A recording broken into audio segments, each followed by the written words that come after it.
Hey everyone, welcome back to the channel.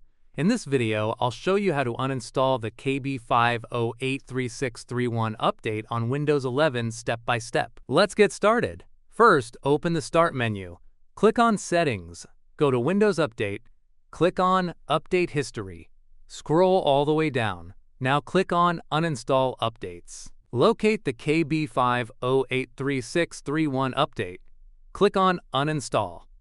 Click Uninstall again to confirm. This will remove the update and its related files. Wait for the process to complete. Once it's done, restart your computer to finish the process. After restarting, the update will be fully removed. That's it! You've successfully uninstalled the update. If this tutorial helped you, don't forget to like, subscribe, and leave a comment. Thanks for watching, and I'll see you in the next one.